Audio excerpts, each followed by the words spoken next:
দেখ 72 পেজে দেখ 8 নম্বর পয়েন্ট হচ্ছে 8 নম্বর পয়েন্ট, ঠিক আছে? সমবায় সমিতি, এটাকে বলা হচ্ছে কোঅপারেটিভ সোসাইটি, ঠিক আছে? কোঅপারেটিভ সোসাইটি জিনিসটা কি?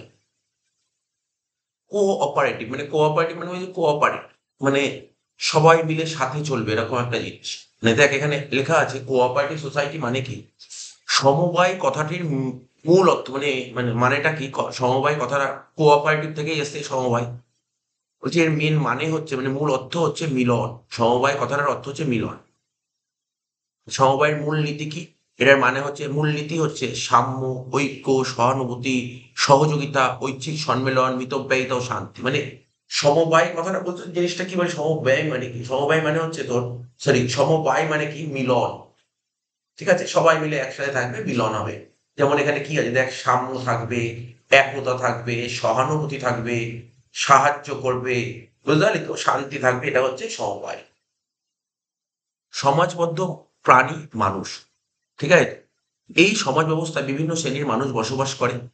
ধনী শ্রেণীর নীতিজ্ঞানহীন মানসিকতার ফলে সমাজে শ্রমিক শ্রেণী ও সাধারণ মানুষ নানাভাবে শোষিত হতে থাকে। মানে আমাদের সমাজে প্রচুর ধনী মানে বড়লোক মানুষ আছে, মানে ওদের নীতিজ্ঞানহীন মানসিকতা, ঠিক আছে? এর জন্য অনেক সমাজে অনেক সাধারণ মানুষ বঞ্চিত হয়, ঠিক আছে, শোষিত হয়। শ্রমিকরা বঞ্চিত হয়, শোষিত হয়। তাই সমাজ ব্যবস্থায় ধনী শ্রেণীর মানে যারা ধনী, যারা বড়লোক, ওদের হাত থেকে রক্ষা পেতে, ঠিক আছে, কি বলছে, তাই সমাজ ব্যবস্থায় ধনী শ্রেণীর শোষণের হাত থেকে, ঠিক আছে, সাধারণ দরিদ্র মানুষকে বা দরিদ্র জনসাধারণকে রক্ষা করার জন্য ইউরোপে প্রথম সমবায় ব্যবসার প্রবর্তন হয়। ঠিক আছে, মানে কেন তৈরি হয়? মানে ধনীদের হাত থেকে বাঁচানোর জন্য, গরিব মানুষদের ধনীদের হাত থেকে বাঁচানোর জন্য এই সমবায় ব্যবস্থা প্রথম চালু হয় কোথায়? ইউরোপে। সমবায় আন্দোলনের ইতিহাস পর্যালোচনা করলে দেখা যায় 1844 সালে ইংল্যান্ডের ল্যাঙ্কাশায়ারের রসডেল নামক স্থানে, ইংল্যান্ডের ল্যাঙ্কাশায়ারের রসডেল নামক স্থানে 28 জন তন্তুবায় শ্রমিক সপ্তাহ কয়েক পেন্স জমা দিয়ে 28 পাউন্ড সংগ্রহ করে তা দিয়ে তারা ময়দা, চিনি, মাখন, মোমবাতি প্রভৃতি কয়েকটি নিত্য ব্যবহার্য পণ্য নিয়ে রসডেল পায়োনিয়ার্স সমিতি নামে একটি প্রথম সমবায় সমিতি গঠন করে। মানে এটা সবার প্রথম ইউরোপে দেখা গেছে বলে। তো বলছে 1844 সালে ইংল্যান্ডের ল্যাঙ্কাশায়ার বলে একটা জায়গা আছে, ঠিক আছে? 1844 সালে ইংল্যান্ডের ল্যাঙ্কাশায়ার শহরে, ঠিক আছে, রসডেল নামক একটা জায়গায় 28 জন তন্তুবায়, ঠিক আছে, শ্রমিক, মানে এরা মানে 28 জন মানে তন্তু শ্রমিক, ঠিক আছে তো, এরা কি করেছে সপ্তাহ কয়েক পেন্স জমা দিয়ে দিয়ে 28 পাউন্ড সংগ্রহ করেছে। আমাদের এখানে যেমন রুপিস, ইন্ডিয়ান রুপিস কারেন্সি, তেমনি ইংল্যান্ডের কারেন্সি হচ্ছে পাউন্ড, কোনো কোনো জায়গায় ডলার আছে, ঠিক আছে? 28 পাউন্ড সংগ্রহ করে তা দিয়ে কি করেছিল ওরা? ময়দা, হ্যাঁ, মানে পেন্স হচ্ছে ওদেরই একটা কারেন্সির মতন, ঠিক আছে, ওদের কারেন্সির মতন ওরা জমা দিয়েছে। জমা দিয়ে মানে এই জিনিসগুলো দিয়ে 28 পাউন্ড সব কালেক্ট করেছিল। কালেক্ট করে ওরা ময়দা, চিনি, মাখন, মোমবাতি, এইগুলো নিত্য ব্যবহার্য জিনিস মানে যেইগুলো দৈনন্দিন ব্যবহার করা হয় সেইগুলো দিয়ে রসডেল পায়োনিয়ার সমিতি মানে একটা সমবায় সমিতি গঠন করেছে। এটা একটা যা স্টোরি, ঠিক আছে? স্টোরি তোর দরকার নেই, তোর যা দরকার তার পরের লাইনটা খুব ইম্পর্টেন্ট, এটা আন্ডারলাইন কর, এটা আন্ডারলাইন কর। কি? ভারতবর্ষে 1912 সালে সমবায় আইন পাস হয়। বলতে পারে ভারতবর্ষে সমবায় আইন কবে পাস? 1912 সালে। এবার সমবায়ের ডেফিনেশন কি বলেছে? বলছে সমবায়ের সংজ্ঞা নির্দেশ করতে গিয়ে পণ্ডিতগণ বিভিন্ন মতামত দিয়েছেন, মানে বিভিন্ন লোক বিভিন্ন মতামত দিয়েছে। প্রথম হচ্ছে VL মেহতা কি বলেছে? সমবায়ের একদিকে মানুষ তাদের নিজেদের অর্থনৈতিক প্রয়োজনীয়তা মেটানোর জন্য, অপরদিকে নৈতিক প্রচেষ্টা ও বোধ জাগ্রত করার জন্য ঐচ্ছিক সমিতি গঠন করে। মানে এই সমবায় সমিতি কাকে বলে এটা নিয়ে না এই VL মেহতার একটা মত দিয়েছে। VL মেহতা কি বলেছিল জাস্ট একটু ওটা দেখে নিতে হবে। হ্যাঁ, যেটা ইম্পর্টেন্ট, আমি যে এরপরে যে MCQটা পড়বো সেখানে কালভার্ট কি বলেছিল একটা খুব ইম্পর্টেন্ট, কালভার্ট, ঠিক আছে? এটা এরপরে যে MCQটা পড়বো, প্রথম যে MCQ পড়বো আজকে, সেটা কালভার্টের কোশ্চেনই বলেছে, ঠিক আছে? সমবায় সম্পর্কে একটা কথা মানে কোশ্চেন বলে দিয়েছে যে এই কথাটা কার, ঠিক আছে?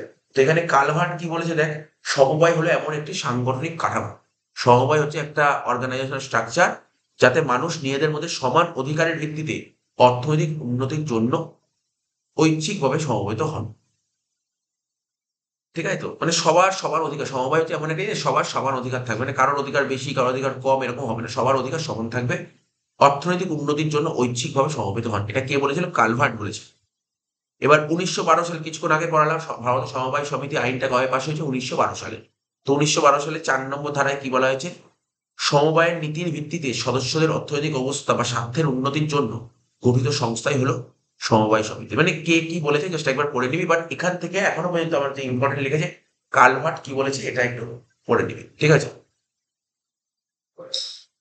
একদম লাস্ট প্যারায় চলে যায় সমবায় সমিতি কাকে বলে, একদম লাস্ট প্যারায়, একদম লাস্ট প্যারায় চলে যায় সমবায় সমিতি কাকে বলে। বলতো সমাজে সাধারণ আয় সম্পন্ন ব্যক্তিরা বৈষয়িক কল্যাণ এবং উন্নততর জীবনযাপনের জন্য, বৈষয়িক কল্যাণ এবং উন্নততর জীবনযাপনের জন্য একত্রিত হয়ে পারস্পরিক প্রচেষ্টার দ্বারা অর্থনৈতিক কার্যাবলী পরিচালনার জন্য যে ঐচ্ছিক সংগঠন গড়ে তোলে তাকে বলা হয় কোঅপারেটিভ সোসাইটি। দেখেছি আমাদের এখানে আশেপাশে কিন্তু অনেক কোঅপারেটিভ সোসাইটি আছে, ঠিক আছে? অনেক জায়গায় সমবায়িকা দেখবি, দোকানের বাইরে অনেক জায়গায় লেখা থাকে সমবায়িকা, ওটা হচ্ছে কোঅপারেটিভ সোসাইটি, ঠিক আছে? একই ছাদের নিচে সব পাওয়া যায়, কয়েকজন মিলে ওরা করে, ঠিক আছে?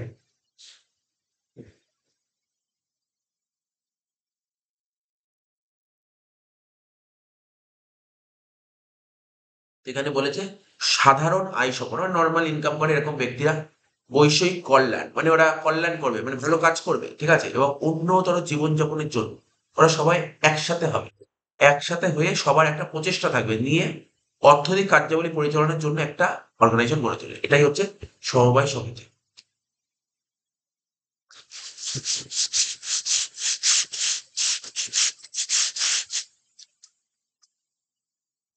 এবার তুই ওখানে দেখ 17 নম্বর কোশ্চেনটা কি ছিল, 17 নম্বর এমসিকিউ দেখ।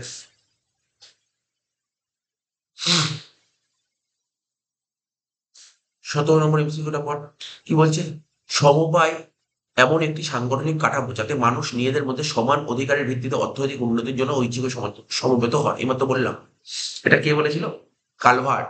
হুম।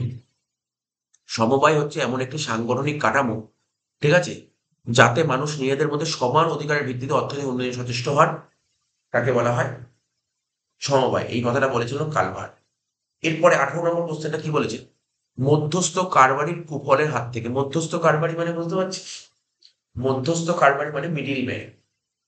দেখবি কেউ দ্রব্য তৈরি করে, কেউ ধর অনেকে দেখবি তার কোনো একটা প্রোডাক্ট তৈরি করলো, ঠিক আছে, এবার ধর তুই ধর এই যে চাষাবাদ হচ্ছে, ধান হোক আলু হোক তুই চাষ করছে, তো তুই যদি আলু চাষের থেকে আলুটা কিনিস অনেক কম দাম পড়বে, প্রচুর কম দাম পড়বে, কিন্তু যখন লাস্ট অব্দি তোর হাতে এসে পৌঁছে যায় আলু, ওই জিনিসটা অনেক কম দাম হচ্ছে, অনেক মানে sorry, অনেকটা বেশি দাম হয়ে যাচ্ছে। তো মাঝখানে না অনেকগুলো ভায়া কাজ করে, মিডিল ম্যান আছে, মাঝখানে অনেক মিডিল ম্যান আছে। এখানে বলছে মধ্যস্থ কারবারির কুফলের হাত থেকে, মানে কি হয়, যার চাষির কাছ থেকে কোনো একজন সংস্থা কেউ কেনে, সে আবার কাউকে বেচে, এরকম করে বেচে হাত হতে হতে 3-4টে হাত হয়ে হয়ে আমাদের হাতে আসে, ঠিক আছে? তো বলছে মধ্যস্থ কারবারির কুফলের হাত থেকে রক্ষা পাওয়ার জন্য, কুফল মানে বুঝিস মানে যে সুফল না কুফল, রক্ষা পাওয়ার জন্য সমাজে সাধারণ ক্রেতারা, ঠিক আছে, যে সমবায় সমিতি গঠন করে তাকে কি রকমের সমবায় সমিতি বলে? বলেছে একটা ক্রেতা সমবায় সমিতি, অরিন্দান সমবায় সমিতি, শিল্প সংক্রান্ত সমবায় সমিতি, আর উৎপাদক সমবায় সমিতি। তাহলে আমাকে সমবায় সমিতি, বিভিন্ন রকম সমবায় সমিতি আছে, সেটা আমাকে পড়তে হবে কি কি রকম সমবায় সমিতি আছে, ঠিক আছে? তাই বলে দিচ্ছি কত নম্বর পেজে আছে।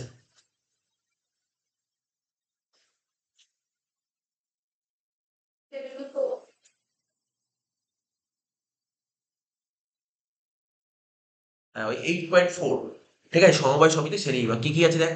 উৎপাদক সমবায় সমিতি, তারপরে যে শিল্প, চারটা পড়ছি, চার্ট, ঠিক আছে। উৎপাদন, উৎপাদক সমবায় সমিতি, শিল্প সংক্রান্ত সমবায় সমিতি, ঋণদান সমবায় সমিতি, অঋণদান সমবায় সমিতি, ক্রেতা সমবায় সমিতি, সমবায় গৃহ নির্মাণ সমিতি, সমবায় বীমা সমিতি, শ্রমিক চুক্তি ও নির্মাণ সমবায় সমিতি, বহু উদ্দেশ্য সাধক সমবায় সমিতি। তো প্রথমে বলেছে উৎপাদক সমবায় সমিতি জিনিসটা কি, এবং জিনিসটা একটু পড়বি আর উদাহরণগুলো পড়বি, ঠিক আছে? উৎপাদক সমবায় সমিতি জিনিসটা কি? কুটির ও ক্ষুদ্র শিল্পের শ্রমিকরা, মানে যারা কুটির শিল্প বা ক্ষুদ্র শিল্প করে, ওই সমস্ত শ্রমিকরা ওরা একসাথে হয়ে না কোনো দ্রব্য উৎপাদনের জন্য একটা সমবায় সমিতি গঠন করে। দেখবি গ্রাম অঞ্চলে দেখবি অনেকে কেউ মাটির পুতুল তৈরি করে, তাই না? মাটির পুতুল তৈরি করে সবাই মিলে ওই শ্রমিকরা একসাথে হয়ে একটা একটা সমবায় সমিতি গঠন করে। বলছে কুটির ও ক্ষুদ্র শিল্পের শ্রমিকরা একসাথে হয়ে কোনো দ্রব্য উৎপাদনের জন্য সমবায় সমিতি গঠন করলে তাকে বলা হয় উৎপাদক সমবায় সমিতি। উদাহরণ কি বলেছে? এখানে এই সমস্ত ব্যবসায় মূলধন কারা সরবরাহ করবে? ওরাই মূলধন সরবরাহ করবে, মানে শ্রমিকরা। এবং ওরাই কারবার পরিচালনা করবে, যার লাভ ক্ষতি হবে ওরা নিজেরাই ভাগ করে নেবে। কি বললাম, বোঝা গেল? এর উদাহরণ কি? তাঁত শিল্প, নাম শুনি তাঁত শিল্প, শাক শিল্প, শাক, ঠিক আছে? তারপর হচ্ছে তোর এইগুলো হচ্ছে উদাহরণ, উৎপাদক সমবায় সমিতি। এই শাখা শাখা হয় না।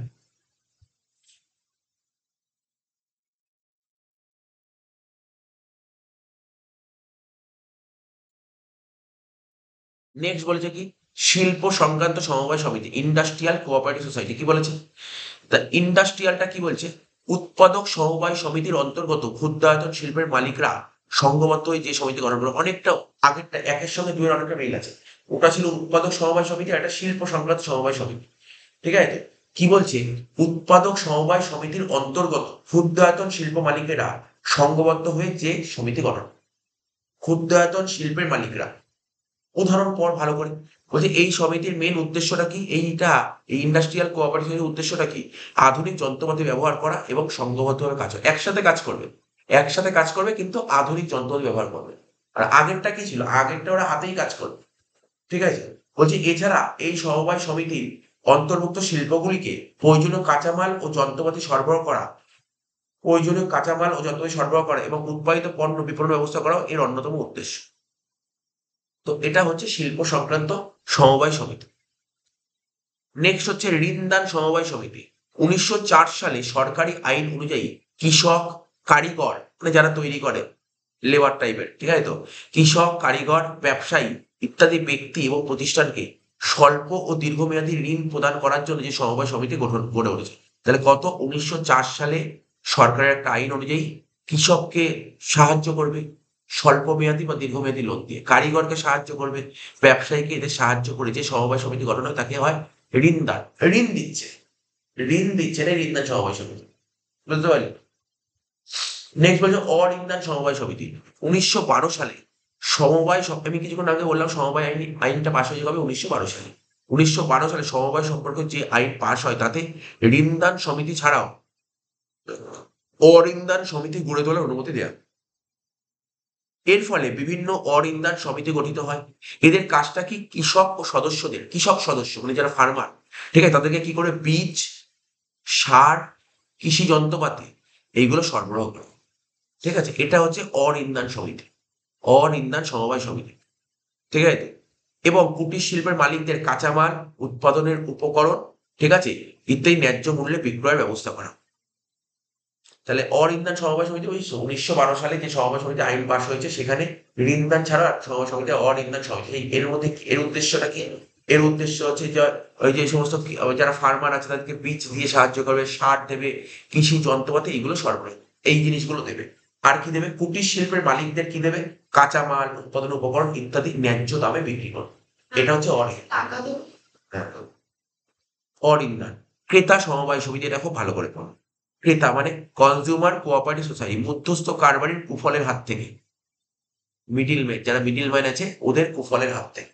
দেখ, যে আলুর দাম যে দামে বিক্রি হচ্ছে, কিন্তু চাষিরা আছে, চাষিদের কাছ থেকে কিন্তু চাষিরা অনেক কম দাম পায়। তাহলে ওই মধ্যস্থ কারবারি ওরা ওরা অত কম দামে কিনে নিচ্ছে, কিনে নিয়ে ওরা ওইগুলো কি করে?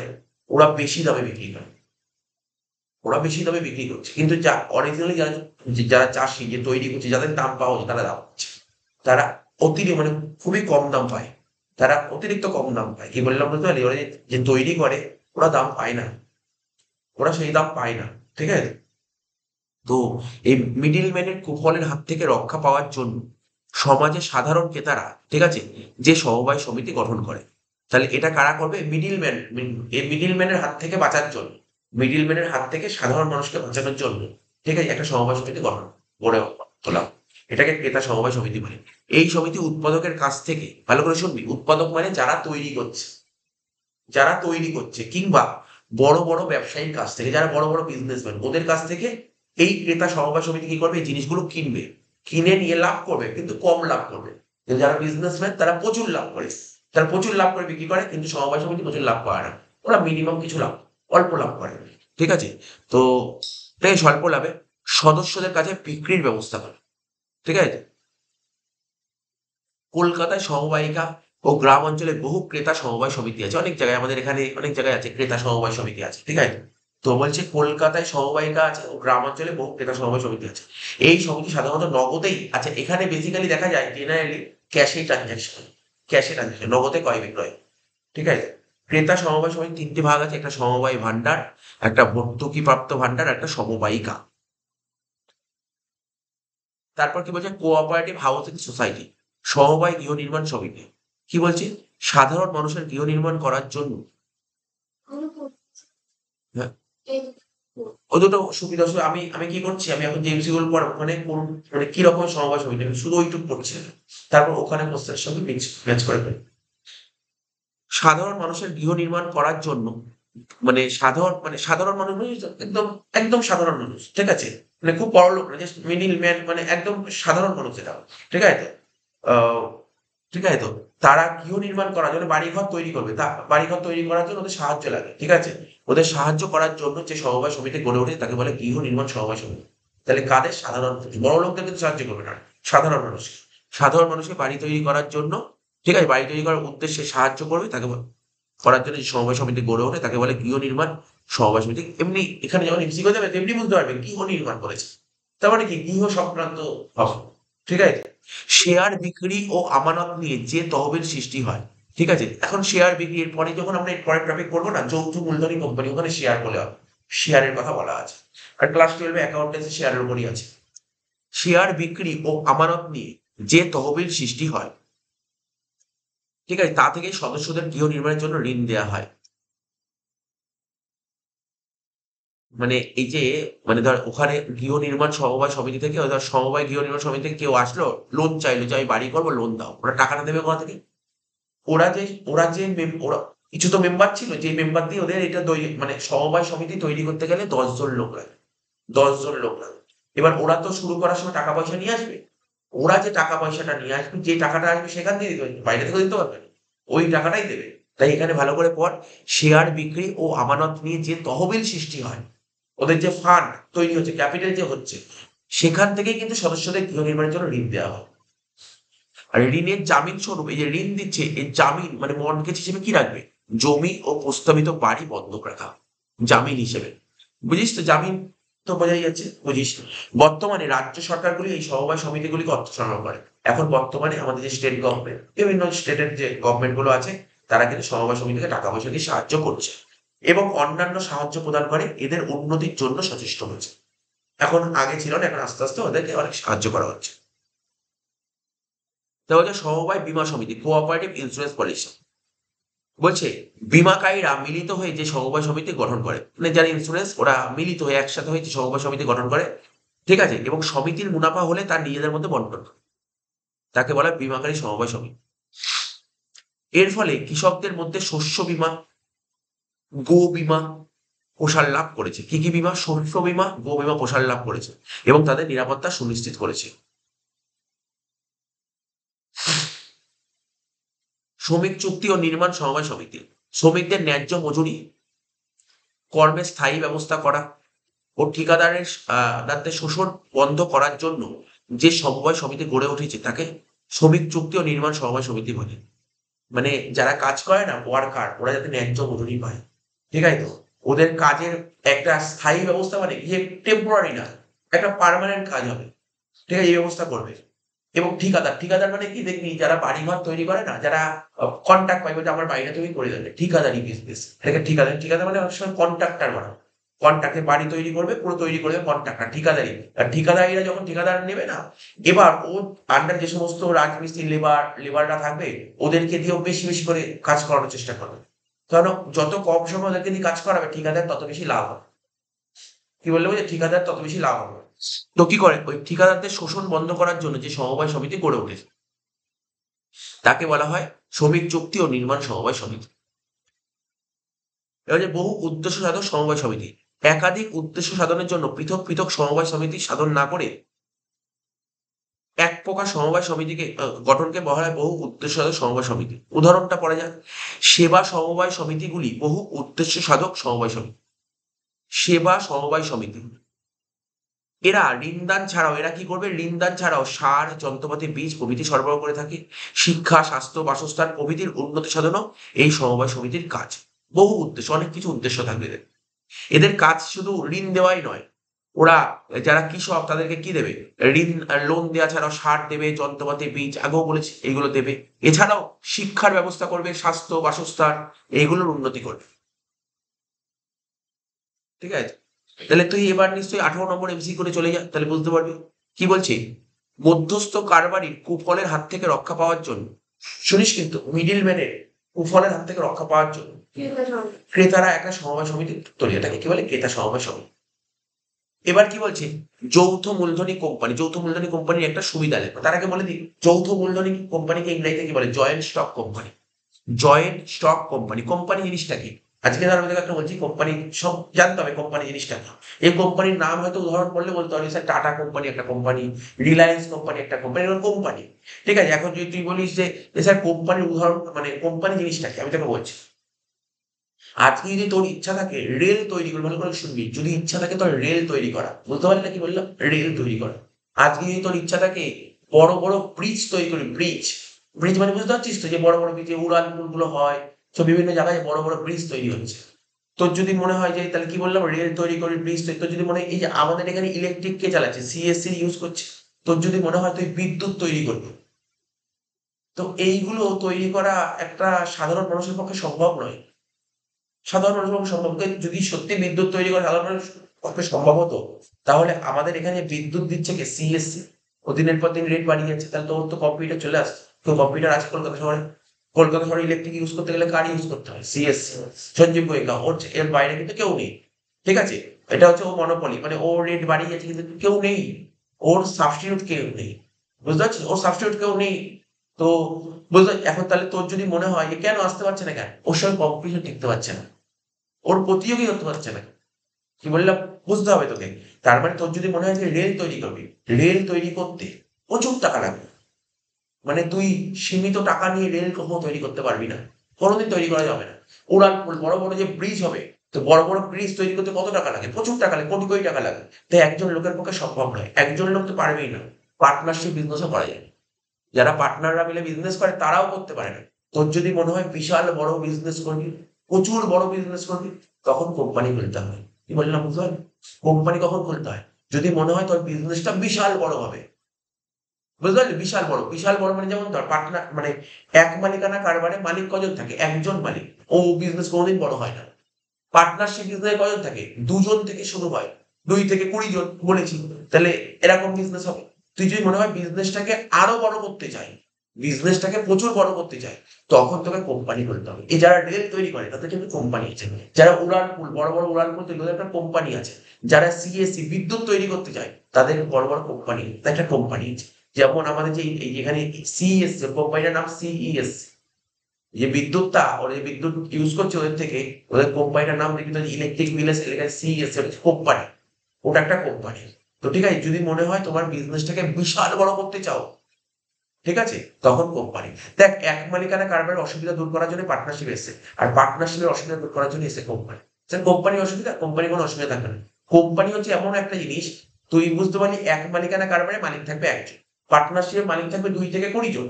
ঠিক আছে? কিন্তু কোম্পানির মালিক কত? কোনো লিমিট নেই। কোম্পানির মালিক স্যার কতজন হতে পারে বলতে পারবেন? আমি বলছি কোম্পানির মালিক তুই গুনতে পারবি না, এতজন কোম্পানির মালিক গুনতে পারবি না, মানে কোটি কোটি, কোটির থেকে ছাড়িয়ে যাবে। মানে কোম্পানির মালিক যত খুশি হতে পারে। তাহলে তো যেখানে মালিক এত, তার ক্যাপিটাল তো প্রচুর হবে, একই না? মালিক যদি এত হয় তার ক্যাপিটাল তো প্রচুর হবে। তো এখানে বলেছে কি, যৌথ মূলধনী কোম্পানি, যৌথ মূলধনী কোম্পানি একটা সুবিধা লেখ। তা আমি বলছি, তো যৌথ মূলধনী কোম্পানিটা পড়ি, মানে একটু কোম্পানি সম্পর্কে একটু আইডিয়া হলো, আমি কোম্পানিটা যখন পড়াবো আরো আইডিয়া আসবে।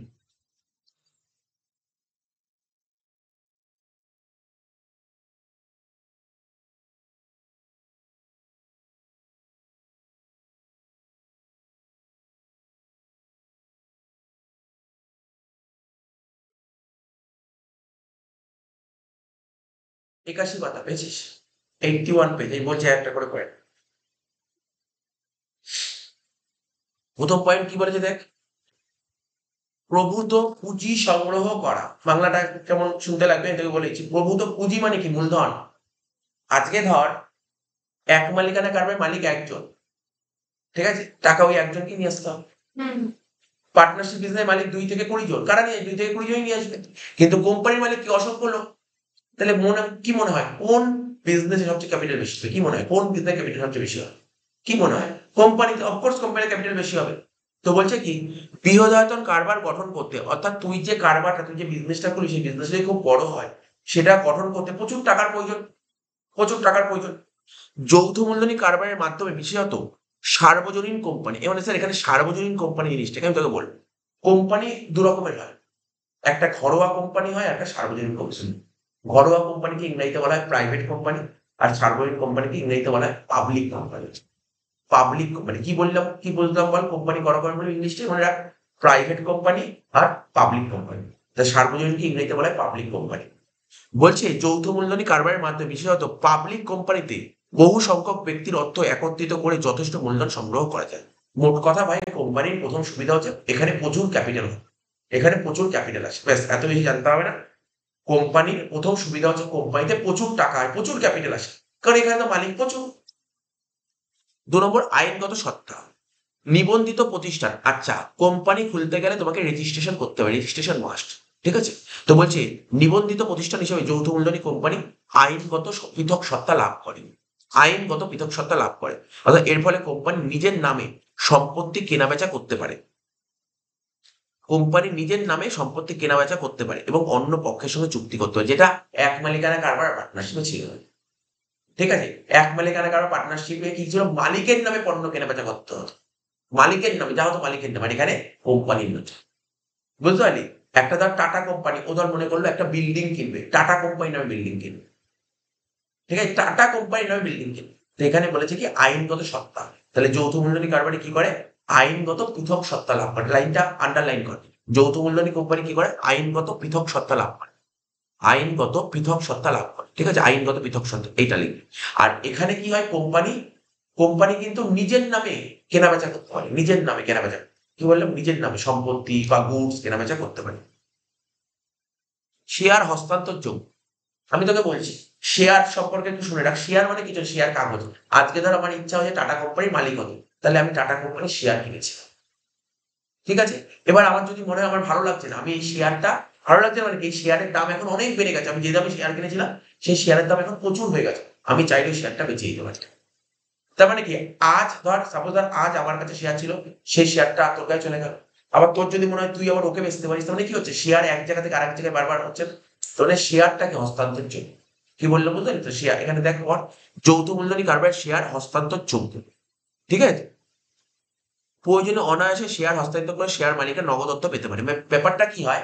আজকে ধর টাটা কোম্পানি, টাটা কোম্পানির মধ্যে একটা বিশাল বড় কোম্পানি, ওই কোম্পানি যত শেয়ার আছে, আজকে তুই, আজকে এই অবস্থায় আজকের দিনে দাঁড়িয়ে আমার যদি মনে হয় টাটা কোম্পানির শেয়ার কিনতে চাই, তাহলে টাটা কোম্পানির শেয়ার কি করে? টাটা কোম্পানির কাছে আর শেয়ার নেই, টাটা কোম্পানির শেয়ার লোকে সব কিনে নিয়েছে। তাহলে যারা কিনে নিয়েছে তাদের সঙ্গে আমার কন্ট্যাক্ট করতে বলছি, তো তুমি কি টাটা কোম্পানির শেয়ার, তো তোমার কাছে অনেকগুলো আছে, তুমি তো আমাকে একটা বেচো। ও বেচতেই পারে, কারণ ও ধর যখন কিনেছিল, ধর সাপোজ ধর, তখন ধর একটা শেয়ারের দাম 10 টাকা ছিল, একটা শেয়ারের দাম 10 টাকা ছিল, এখন হয়তো সেই শেয়ার 2000 টাকায় বেচে। ও দাম যত বাড়বে, মানে শেয়ারের দাম, যখন শেয়ারের দাম কি হয়, যখন কোম্পানি ওপেন হয় তখন শেয়ারের দাম একদমই কম থাকে। কোম্পানি যত আস্তে আস্তে বিজনেস করতে করতে বড় হয়, তখন শেয়ারের দাম আস্তে আস্তে বাড়ে। এবার যারা শেয়ার হোল্ডার ওরা কি করে? ওই শেয়ারগুলো বেচে দেয়, ওই শেয়ারগুলো পরে বেচে দেয়, দাম পেলে বেচে দেয়, ঠিক আছে। তো এখানে কি হয়, মানে প্রশ্ন বলেছে যে এখানে যে কি শেয়ারটাকে হস্তান্তর করা যায়? কোম্পানি হচ্ছে এমন একটা জিনিস, কোম্পানির শেয়ার হস্তান্তর করা যায়, কোম্পানির শেয়ার হস্তান্তর করা যায়।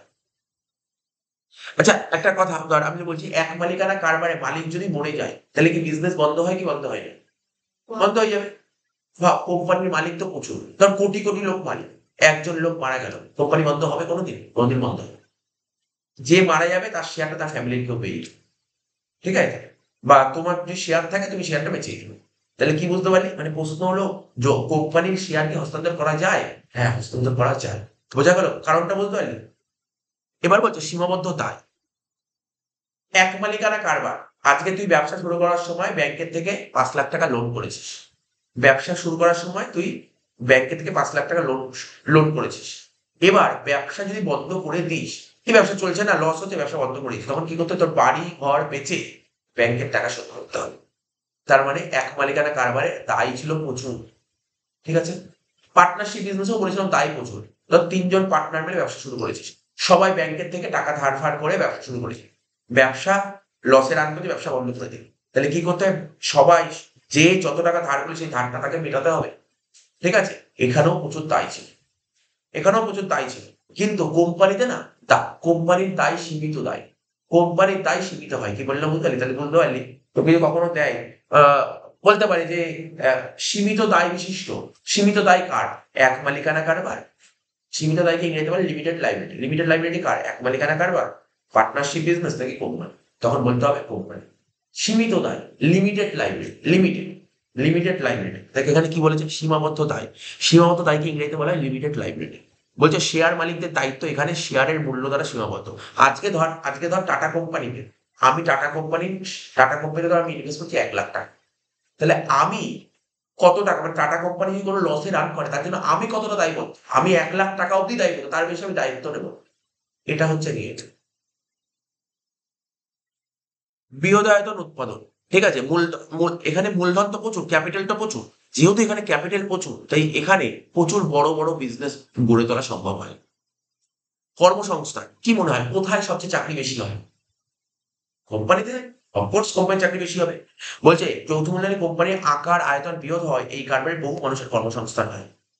ব্যবস্থাপনায় দক্ষ ব্যক্তি। ঠিক আছে? তো যৌথ মূলধনী কারবারের পরিচালনা ব্যবস্থা গণতান্ত্রিক পদ্ধতিতে হয়। ঠিক আছে? নির্বাচনের মাধ্যমে। আচ্ছা, প্রশ্ন হলো এই যে ধর টাটা কোম্পানি ম্যানেজ করে কারা? টাটা কোম্পানি যে বড় কোম্পানি ম্যানেজ করে কারা? ডিরেক্টর।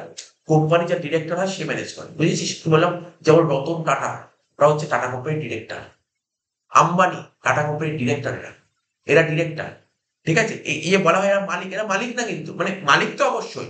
অর্থাৎ টাটা কোম্পানির যত ক্যাপিটাল আছে তার মধ্যে বেশিরভাগ টাকা আছে রতন টাটার। এই যে সমস্ত যে বুদ্ধিগুলো বেরোচ্ছে রতন টাটার মাথা থেকেই বেরোচ্ছে। ও হচ্ছে ডিরেক্টর। ঠিক আছে? আজকে ধর টাটা কোম্পানিতে ধর ১,০০,০০০ মালিক আছে। ১,০০,০০০ মালিক আছে। তো সবাই কিন্তু টাটা কোম্পানি পরিচালনা করে না। টাটা কোম্পানি পরিচালনা করবে কোম্পানির ডিরেক্টর। যেকোনো কোম্পানি পরিচালনা করে সেই কোম্পানির ডিরেক্টর। তুই ভাব আজকে আমাদের দেশে কি জনগণ দেশ চালায়? নাকি দেশের যে মন্ত্রীরা দেশ চালায়? মন্ত্রীরা দেশ চালায়। তার মানে কি মন্ত্রীদের আমরা ভোট দিয়ে নির্বাচিত করি, তারপর ওরা দেশটা চালায়। তেমনি কোম্পানিতেও ভোট হয়। কোম্পানির মধ্যেও ভোট হয়। কোম্পানিতে যারা এডুকেটেড বা ধর যাদের মানে বিচার বুদ্ধি সম্পন্ন মানুষ, যাদের ভালো বোঝে তাদেরকে ভোটে দাঁড় করানো। ভালো, ভালো লোককে ভোটে দাঁড় করানো। ঠিক আছে তো? ভোটে দাঁড় করাবে। এবার ভোট দেবে কারা? মালিকরা। মালিকরা ভোট দেবে। এবং যারা ২ জন ৩ জন ভোটে দাঁড়ালো, যে জিতবে সেই হচ্ছে কোম্পানিটা চালাবে। ও হচ্ছে কোম্পানির ডিরেক্টর। ঠিক আছে তো? তাহলে কি বুঝতে পারলি? কোম্পানিতে ভোট দেওয়ার অধিকার আছে। এখানে কি লিখেছে? বলছে ব্যবস্থাপনায় দক্ষ ব্যক্তি। যৌথ মূলধনী কারবারের পরিচালনা ব্যবস্থা গণতান্ত্রিক পদ্ধতিতে হয়। ঠিক আছে তো? গণতান্ত্রিক পদ্ধতিতে হয়। নির্বাচনের মাধ্যমে পরিচালক মণ্ডলী পরিবর্তন করা যায় বলে প্রয়োজনের ক্ষেত্রে দক্ষ ব্যক্তিদের ব্যবস্থাপনা নেওয়া হয়। যে দক্ষ ব্যক্তি তারাই এখানে আসবে। শেয়ার কিনে বিনিয়োগ। অনেক ব্যক্তি আছে যারা কারবার পরিচালনা করতে পারেন না। ঠিক আছে? কিন্তু অর্থ আছে। সেই সব ব্যক্তি শেয়ার কিনে কারবারের মালিক হতে পারে। আজকে ধর আমার ধর আমি বিজনেস করতে পারি না। বিজনেসের বুদ্ধি ভালো নেই। আমি পারব না বিজনেস করতে। কিন্তু আমাকে টাকা আছে। আমার মালিক হওয়ার ইচ্ছে। তাহলে আমার কাছে টাকা আছে ১,০০,০০০ ৳২,০০,০০০ টাকা আছে। আমি টাটা কোম্পানিকে দিয়ে দিলাম। হয়ে গেল কোম্পানিটা। গল্প বুঝতে পারলি তো? আমার টাকা আছে। আমি কিছু টাকা পেয়ে যাবো। বছর, বছর কিছু টাকা পেয়ে যাবো। ঠিক আছে তো? তো এটা। কর ছাড়ের সুবিধা। সীমাবদ্ধ দায় বিশিষ্ট কোম্পানি। সীমাবদ্ধ দায় বিশিষ্ট কোম্পানি, লিমিটেড লায়াবিলিটি কোম্পানিগুলি পৃথক সত্তা হিসেবে আয়কর দিতে হয়। বেশি আয়ের জন্য আয়করের হার তুলনামূলক কম। তো এখানে বলে কর মানে অবশ্যই কর ছাড়ের সুবিধা পাওয়া যায়। কর ছাড় মানে করকে বলা হয় ট্যাক্স। ট্যাক্স ছাড় পাওয়া যায়। ঠিক আছে তো? তো বলছি এই কোম্পানিগুলো পৃথক সত্তা হিসেবে আয়কর দিতে হয়। ঠিক আছে? ইনকাম ট্যাক্স দিতে হয়। কোম্পানি তুমি খুলছো, কোম্পানিকে ট্যাক্স দিতে হবে। আজকে তো টাটা কোম্পানি ও সারা বছর বিজনেস করার পর যে প্রফিট কামানো না, তার উপর গভর্নমেন্টকে ট্যাক্স দিতে হবে। তার উপর গভর্নমেন্টকে অবশ্যই ট্যাক্স দিতে হবে। আজকে আমি ইনকাম করছি, গভর্নমেন্টকে ট্যাক্স দেবো। এবার কেউ ধর বিজনেস করছে, সে ইনকাম করলে গভর্নমেন্টকে ট্যাক্স দেবে। তেমনি কোম্পানিও তো ইনকাম করছে, ওকেও গভর্নমেন্টকে ট্যাক্স দিতে হবে। এবার ধর একটা কোম্পানির মতন কোম্পানিতে ও অনেক বেশি আয় করছে, অনেক টাকা প্রচুর কামাচ্ছে। তো অনেক বেশি টাকা কামাচ্ছে, তুলনামূলকভাবে ট্যাক্সটা কম দিতে হবে। তুলনামূলক। ট্যাক্স মানে কি? ট্যাক্সের রেট কত? ট্যাক্সের রেট কোম্পানির ক্ষেত্রে বেসিক্যালি ট্যাক্সের রেট 30 থেকে 60 এর মধ্যে থাকে। 30 থেকে 60% এর মধ্যে থাকে। না, ট্যাক্স দিতে হয়। যত টাকা কামানো তার উপর ট্যাক্স দিতে হয়। সামাজিক দায়িত্ব পালন। আচ্ছা, তোর জানিস যেমন টাটা কোম্পানি জানিস ওদের একটা ওরা কি করে? ওরা কি শুধু বিজনেসই করে? ওরা কিন্তু আরো অনেক সামাজিক কাজ করে। ওরা বিভিন্ন রকমের সামাজিক কাজ করে। সামাজিক কাজ যেমন ধর, সামাজিক কাজের মধ্যে কি বলে? স্কুল খোলা, কলেজ খোলা, তারপর ধর হাসপাতাল খোলা, এগুলো সামাজিক কাজের মধ্যে পড়ে। ঠিক আছে? তো বলছি বর্তমানে বড় বড় কোম্পানিগুলো সামাজিক দায়িত্ব সম্পর্কে সচেতন, দায়িত্ব পালনে যথেষ্ট তৎপর হয়েছে। তাহলে এই বেসিকটা পড়েই না, তাহলে এখানে দেখ অ্যান্সার দিতে সুবিধা হবে। বলছে যৌথ মূলধনী কারবারের সুবিধা লেখো একটা। কোনটা সুবিধা? তুই দেখ পড়লেই বুঝতে পারবি। যৌথ মূলধনী কারবারের গঠনে জটিলতা, মানে এটা খোলাটা কি খুব জটিলতা? না, জটিল নেই। পরিচালনায় একনায়কতন্ত্র থাকে, মানে একজনই রাজ করবে ম্যানেজমেন্টে? না। পরিচালনায় একনায়কতন্ত্র বুঝিস? একনায়কতন্ত্র কাকে বলে? ধর একজন ডিরেক্টর পদে বসেছে, আর কোনোদিন ওখান থেকে বেরোবে না, না এরকম হবে না। আজকে একজনকে ডিরেক্টর পদে বসালো, ও যদি খারাপ কাজ করে পরের বার আবার ভোট হবে, ওকে হারিয়ে দিয়ে অন্য কাউকে নিয়ে আসবে, তাহলে একনায়কতন্ত্র নেই। ঠিক আছে? তার মালিকানা ও ব্যবস্থাপনা বিচ্ছিন্ন না। এখানে কারেক্ট অ্যান্সার শেয়ার হস্তান্তর চলবে। প্রথমেই পড়িয়েছিলাম যৌথ মূলধনী কোম্পানি একটা অসুবিধা। অসুবিধাটা কি? দেখ আমি ওখানে অসুবিধা পয়েন্ট গুলো পড়তে পারিস। অসুবিধা কি কি বলছে দেখ, প্রথমেই বলছে গঠনে জটিলতা। গঠনে জটিলতা, ঠিক আছে? যৌথ মূলধনী কারবারের অসুবিধার কি বলছে? যৌথ মূলধনী কারবারের মেন অসুবিধা কি জানিস? এটা তৈরি করতে অনেক জটিল। অত সহজে মানে একটা একটা তুই একটা মুদিখানা দোকান খুব সহজেই তৈরি করে ফেলতে পারবি। পার্টনারশিপে পার্টনাররা একত্রিত হলে খুলে ফেলতে পারি। কিন্তু কোম্পানি খোলা অত সহজে খোলা যায় না। কোম্পানি খুলতে গেলে সরকারের পারমিশন লাগে। সরকার অনুমতি না দিলে কোম্পানি খোলা যায় না। অনেক ব্যাপার আছে। অনেক কিছু রুলস এন্ড রেগুলেশন ফলো করতে হয় কোম্পানি খুলতে গেলে। অত সহজে কোম্পানি খোলা যাবে না। ইচ্ছা করলেই কোম্পানি খোলা যাবে না। ঠিক আছে? কি বলছে? কোম্পানি গঠনে নানা রকম আনুষ্ঠানিক নিয়মকানুন পালন করতে হয়। ফলে এই ধরনের একটি কোম্পানি গঠন করা খুব জটিল, ব্যয়বহুল এবং কোম্পানি খুলতে গেলে প্রচুর খরচা সাপেক্ষ। ঠিক আছে? সময় সাপেক্ষ, কষ্টসাধ্য ব্যাপার। ঠিক আছে তো? প্রচুর সময় লাগে। এই যে আমি আজকে বললাম কালকে কোম্পানি খুলবো না। অনেকদিন থেকে প্ল্যানিং করার পর অনেক টাইম লাগে কোম্পানি খুলতে। পরিচালনায় একনায়কতন্ত্র। কোম্পানি পরিচালনা গণতান্ত্রিক কাঠামো থাকলেও বাস্তব ক্ষেত্রে দেখা যায় যে পরিচালক পর্ষদের মুষ্টিমেয় কয়েকজনের হাতে কারবারের পরিচালনা নিয়ন্ত্রণ। আমি কিছুক্ষণ আগে বললাম যে এখানে ম্যানেজমেন্টে কখনো একনায়কতন্ত্র চলে না। কিন্তু কি হয়? চলে। একনায়কতন্ত্র কেমন চলে? ধর এখানে ভালো করে লাইনটা পড়, কি বলেছে? কোম্পানি যখন পরিচালনা করবে না, যে কোম্পানির ডিরেক্টর হবে, কোম্পানি পরিচালনা করবে, বলছে অ্যাকচুয়ালি গণতান্ত্রিক কাঠামো থাকে, কিন্তু ও কি করবে? ওই যে ডিরেক্টর, ওর আন্ডারের লোকজনই সমস্ত কিছু সুবিধা ভোগ করবে। এখানে বলে যে কোম্পানি পরিচালনায় গণতান্ত্রিক কাঠামো থাকলেও বাস্তব ক্ষেত্রে দেখা যায় যে পরিচালক পর্ষদের মানে ডিরেক্টরের মুষ্টিমেয় কয়েকজনের হাতে কোম্পানির কারবার পরিচালনা ও নিয়ন্ত্রণ থাকে। এর ফলে সাধারণ শেয়ার হোল্ডারদের স্বার্থ উপেক্ষিত হয়। মানে ধর কোম্পানিতে ধর একটা সাপোজ একটা উদাহরণ দিলে, একটা কোম্পানির মালিক 1 লাখ লোক, তার মধ্যে ধর একজন ডিরেক্টর হয়েছে। এবার ওই ডিরেক্টরের তো নিজস্ব কিছু লোকজন থাকে, তারাই হয়তো সমস্ত কাজকর্ম করার দায়িত্ব পেয়ে যায়, বাকিরা পায় না। যেমন দেশের যে রাজনীতি এরকম হয় যে ধর যে মন্ত্রী থাকে তার আন্ডারে তার আশেপাশের লোকজনই সমস্ত কিছু সুযোগ সুবিধা পেয়ে যায়, বাকিরা পায় না। তো এটাই বলতে চাইছি। আমাদের দেশ তো আমাদের দেশ তো একনায়কতন্ত্র নয়। আমাদের দেশ কিন্তু একনায়কতন্ত্র নয়। আমাদের দেশ গণতন্ত্র। গণতন্ত্র মানে আমরা সবাই ভোট দিই। একনায়কতন্ত্র নয়। আচ্ছা, তারপর কি বলছে? মালিকানা ও ব্যবস্থাপনায় বিচ্ছিন্নতা। শেয়ার হোল্ডাররা কোম্পানির মালিক হলেও আচ্ছা, একটা কথা জিজ্ঞাসা করতে পারিস, আমি বলি স্যার শেয়ার হোল্ডার কাকে বলে? আপনি শেয়ার হোল্ডার বারবার বলছেন শেয়ার হোল্ডার। আজকে ধর আমি টাটা কোম্পানির শেয়ার কিনেছি। তার মানে কি আমি টাটা কোম্পানির শেয়ারটা কি করেছি? হোল্ড করেছি, হোল্ড। আজকে ধর আমি টাটা কোম্পানির শেয়ার কিনেছি, মানে আমি টাটা কোম্পানির শেয়ার হোল্ডার। শেয়ার হোল্ডার মানে কি? মালিক। শেয়ার হোল্ডার মানে মালিক। শেয়ার হোল্ডার মানে কি বললাম? মালিক। তুমি যদি কোনো কোম্পানির শেয়ার কেনো তাহলে তুমি সেই কোম্পানির মালিক। ঠিক আছে? তো যে শেয়ার হোল্ডাররা কোম্পানির মালিক হলেও কারবার পরিচালনায় তারা অংশগ্রহণ করতে পারে না। একটা একটা কমন সেন্স কর, একটা ইমাজিন কর। একটা টাটা কোম্পানির মালিক ধর 1 লাখ। শোন ব্যাপারটা, টাটা কোম্পানির মালিক 1 লাখ। তোর মনে হয় একটা কোম্পানির মালিক যদি 1 লাখ হয়, তাহলে 1 লাখ লোক বিজনেস চালাবে? সম্ভব? কোনোদিন বিজনেস চলবে? একটা তার মনে কর না এটাই একটা কোম্পানি, এটা একটা ঘর। ঠিক আছে? এটা তার দোকান খুললো, তো 1 লাখ লোক যদি দোকানে ঢোকে, তার দোকান চলবে কখন? বুঝতে পারছিস কি বললাম? তুই মনে কর না, ধর কোনো একটা বিজনেসে ধর মালিকই 10 জন থাকে, 10 জন মিলে কি দোকানটা চালায়? কোনোদিন চলবে না। কোনোদিন চলবে না। তাই একটা ব্যবসার মালিক, ধর সাপোজ আমি উদাহরণ দিলাম 1,00,000, 1,00,000 লোক কোনোদিন বিজনেস চলবে না। বিজনেস তো কয়েকজনই চালাবে। ঠিক আছে? তো এখানে বলেছে দেখ, শেয়ার হোল্ডাররা কোম্পানির মালিক হলেও কারবার পরিচালনায় তারা অংশগ্রহণ করতে পারে না। ঠিক আছে তো? ফলে অমিতব্যয়িতা, অপচয় ও ক্ষতির সম্ভাবনা থাকে। আজকে ধর আমি টাটা কোম্পানি ধর ৳1,00,000 ইনভেস্ট করলাম, আমি টাটা কোম্পানির মালিক হয়ে গেলাম। কিন্তু আমি কিন্তু টাটা কোম্পানি চালাতে পারব না। টাটা কোম্পানি চালাবে, ওদের লোক আছে। ঠিক আছে? তো এটা একটা অসুবিধা। এখন তুই ভাবতে পারিস যে আমার টাকাটা কি হলো? যদিও পরে হিসাবপত্র পাওয়া যায়।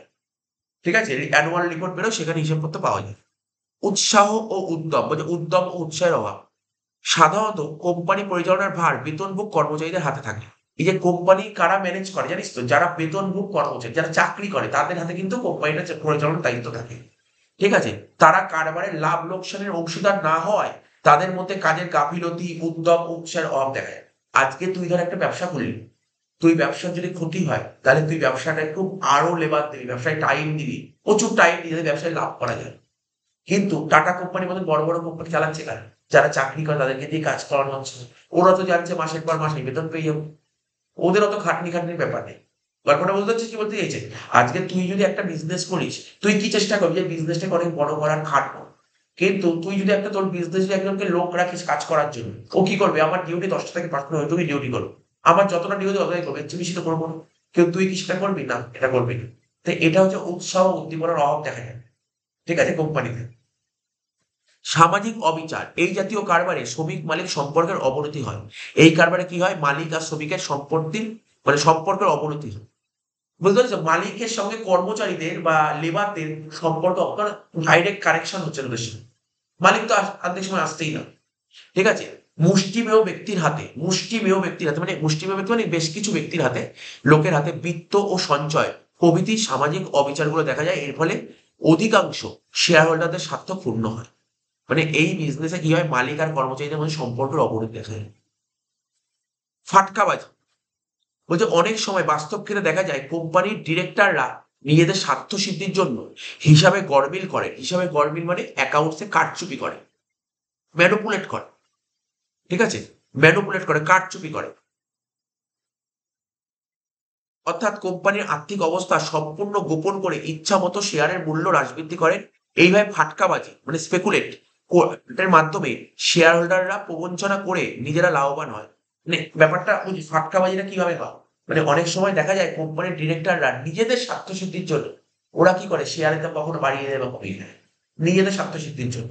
অর্থাৎ নিজেদের স্বার্থ সিদ্ধির জন্য ওরা কি করে? হিসাবে গড়মিল করবে, আর হিসাবে গড়মিল করলেই তোর share up and down fluctuate হয়ে যাবে।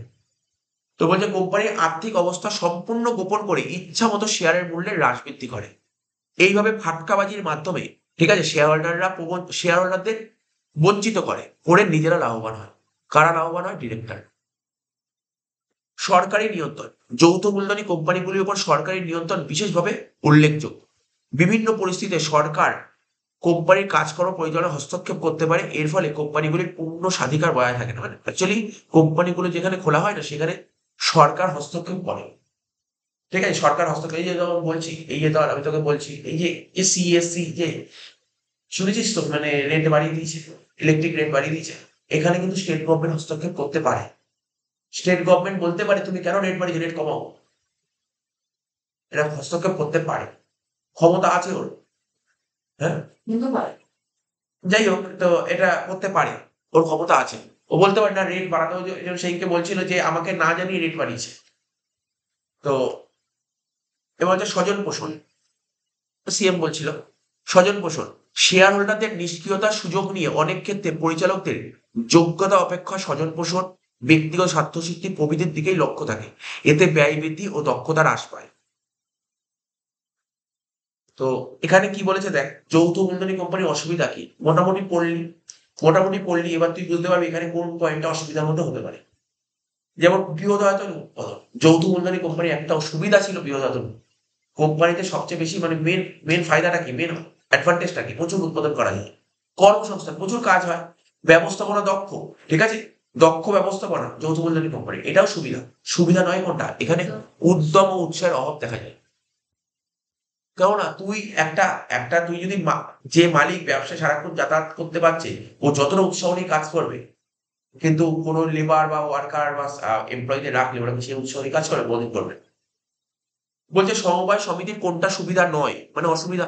সমবায় সমিতির অসুবিধা কি? দেখ সমবায় সমিতির অসুবিধাগুলো কি কি? এগুলো একটু পড়ে নে।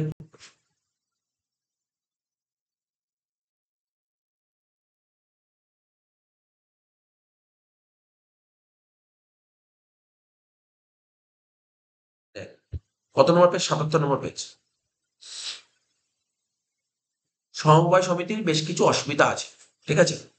সমবায় সমিতির অসুবিধাগুলোকে আমরা ৩ দিক থেকে ভাগ করতে পারি। ৩ দিক থেকে ব্যাখ্যা করতে পারি। ৩ দিক থেকে। একটা সাংগঠনিক অসুবিধা, ঠিক আছে? একটা সাংগঠনিক অসুবিধা, একটা অর্থনৈতিক অসুবিধা, আর একটা সামাজিক অসুবিধা। তো সাংগঠনিক অসুবিধার মধ্যে কি কি পড়ছে? একটা হচ্ছে সরকারি নিয়ন্ত্রণ। ঠিক আছে? অসুবিধা কি? সরকারি নিয়ন্ত্রণ। মানে এখানে গভর্নমেন্ট হস্তক্ষেপ করে। এটা একটা অসুবিধা। তারপর অদক্ষ ব্যবস্থাপনা। এখানকার ম্যানেজমেন্ট গুলো খুব অদক্ষ হয়। এটা একটা অসুবিধা। গোপনীয়তার অভাব। ঠিক আছে? এখানে গোপনীয়তা থাকে না। গোপন ভাব থাকে না। মানে কোনো কিছু সিক্রেট থাকে না। এটা একটা অসুবিধা। স্বার্থের সংঘাত। সমবায় সমিতির সাফল্যের জন্য প্রয়োজন পারস্পরিক বিশ্বাস, সততা, সহযোগিতা, সেবার মনোভাব। কিন্তু বাস্তবে কি দেখা যায়? এদের মধ্যে অনেক ঝগড়া বেঁধে যায়। এটাই স্বার্থের সংঘাত। অর্থনৈতিক অসুবিধা কি কি? মূলধনের স্বল্পতা, ক্যাপিটাল প্রচুর কম। নগদে ক্রয় বিক্রয়, কারণ কি এখানে এখানে তো ধারে হয় না, তাহলে অন্য দোকানে লোক চলে যাবে, কেনা বেচা হবে না। নগদে কেনা বেচা হয় বলে। সরকারের উপর পুরোপুরি নির্ভরশীল। ঠিক আছে? অনেকাংশে সরকারের উপর নির্ভরশীল। আর কুঋণের সম্ভাবনা। সমবায় সমিতি কি করে? অনেক মানুষকে লোন দেয়, সেই লোনটা মার যাওয়ার সম্ভাবনা থাকে। আর সামাজিক অসুবিধাটা কি? সমবায় সমিতি সাম্যের ভিত্তিতে গঠিত হলেও বাস্তবে দেখা যায় এই সমিতির যারা কর্মকর্তা আছে, ঠিক আছে, তারা কি করে? তারা দিন আত্মীয় স্বজন বা দলের লোককেই বেশিরভাগ লোন, পরিচিত লোককে লোন দিয়ে দেয়। তো এটা একটা অসুবিধা। তাহলে তুই বুঝতে পারছিস এখানে সমবায় সমিতি কোনটা অসুবিধা নয়, সুবিধা নয় মানে অসুবিধা। কোনটা অসুবিধা? সরকারি নিয়ন্ত্রণ। সমবায় সমিতির কোনটা অসুবিধা নয় মানে সুবিধা? সমবায় সমিতির সুবিধা কোনটা? কুড়িনের সম্ভাবনা। না, এটা কি সুবিধা? এটা তো অসুবিধা। কুড়িনের সম্ভাবনা। আজকে সমবায় সমিতি কাউকে লোন দিলে সেই লোনটা মার যেতে পারে, এটা অসুবিধা। অদক্ষ ব্যবস্থাপনা, এটা অসুবিধা। নগদে ক্রয় বিক্রয়, অসুবিধা। তাহলে অসুবিধা নয় কোনটা? সুবিধা। অসুবিধা নয় মানে সুবিধা। সুবিধা কোনটা? কম দামে দ্রব্য বিক্রি করা। অংশীদারি চুক্তিপত্র পরেই ছিল। অংশী চুক্তিপত্র কাকে বলে? অংশী চুক্তিপত্র মানে অংশীদাররা তোরা দুজন পার্টনার মিলে একটা ব্যবসা শুরু করলি, তাহলে কি তোরা একটা চুক্তিপত্র তৈরি করবি, তাই তো? চুক্তিপত্র হচ্ছে এক ধরনের দলিল। এটা হচ্ছে একটা দলিল। কি বলেছে? অংশী চুক্তিপত্র কি? পার্টনারশিপ বিজনেসের একটা দলিল, প্রধান দলিল বলা হয়। এবার এবার বলছে স্মারকলিপি কি? স্মারকলিপি জিনিসটা কি? স্মারকলিপি হচ্ছে, স্মারকলিপিকে ইংরেজিতে বলা হয় মোয়া। কি বললাম? মোয়া। মোয়াকে ফুল ফর্ম হচ্ছে মেমোরেন্ডাম অফ অ্যাসোসিয়েশন। ঠিক আছে? Memorandum of association. ঠিক আছে? স্মারকলিপি জিনিসটা কি? কোম্পানির একটা গুরুত্বপূর্ণ দলিল। কোম্পানির একটা গুরুত্বপূর্ণ দলিল হচ্ছে স্মারকলিপি। কি বললাম বুঝতে পারলি? মেমোরেন্ডাম অফ অ্যাসোসিয়েশন জিনিসটা কি? কোম্পানির একটা ইম্পর্টেন্ট ডকুমেন্ট। তুমি যদি বলে কোম্পানির একটা ইম্পর্টেন্ট ডকুমেন্টের নাম বল, তখন বলতে হবে তোকে স্মারকলিপি বা মোয়া, মেমোরেন্ডাম অফ অ্যাসোসিয়েশন। ঠিক আছে? তারা বলছে স্মারকলিপিতে ঘরোয়া কোম্পানির ক্ষেত্রে কমপক্ষে কতজন ব্যক্তির স্বাক্ষর থাকা প্রয়োজন? আমি তোকে বলে দিচ্ছি, মনে রাখ। ঘরোয়া কোম্পানিতে, ঘরোয়া কোম্পানি মানে প্রাইভেট কোম্পানি। প্রাইভেট কোম্পানিতে মিনিমাম দুজন লাগে। মিনিমাম দুজন আর ম্যাক্সিমাম ২০০ জন। কি বললাম? ২ থেকে ২০০। ঘরোয়া কোম্পানিটা একটু short question, heavy, very very important. ঘরোয়া কোম্পানিতে কমপক্ষে দুজন, আর সবচেয়ে বেশি কতজন হতে পারে? ২ থেকে ২০০ জন। ঠিক আছে? আর সার্বজনীন কোম্পানিতে কতজন থাকতে পারে? মিনিমাম ৭ জন। সার্বজনীন কোম্পানি মানে পাবলিক কোম্পানি। পাবলিক কোম্পানিতে মিনিমাম ৭ জন আর ম্যাক্সিমাম আনলিমিটেড। এটা পুরো মাথার মধ্যে গেঁথে রাখবি শর্ট কোশ্চেনের জন্য। তাহলে কি বললাম? ঘরোয়া কোম্পানিতে ২ থেকে ২০০, সার্বজনীন কোম্পানিতে ৭ থেকে আনলিমিটেড। আনলিমিটেড। তো এখানে নিশ্চয়ই ২৫-২৬ দুটো কোশ্চেন হয়ে গেল। দুটো কোশ্চেন সঙ্গে সঙ্গে হয়ে গেছে। বলছে কোম্পানি রেজিস্ট্রেশন, নিবন্ধিত মানে রেজিস্ট্রেশন। কোম্পানি রেজিস্ট্রেশন হওয়ার পর, ঠিক আছে, মূলধন ও ঋণ সংগ্রহের উদ্দেশ্যে জনসাধারণকে আমন্ত্রণ জানিয়ে যে দলিলপত্র প্রচার করা হয় তাকে কি বলা হয়? ধর একটা কোম্পানি, ধর টাটা কোম্পানি রেজিস্ট্রি হয়ে গেছে। ঠিক আছে? রেজিস্ট্রি হওয়ার পর ওটা রেজিস্ট্রি হয়ে গেলে কি ওর টাকা দরকার। রেজিস্ট্রি হয়ে গেছে, এখন ওর টাকা দরকার। টাকা মানে কি? মূলধন, টাকা দরকার এবং লোন দরকার। এইগুলোর উদ্দেশ্যে আজকে ধর সাপোজ ধর আমি একটা কোম্পানি খুলবো বলে ঠিক করেছি। তাহলে কোম্পানি রেজিস্ট্রেশন হয়ে গেছে।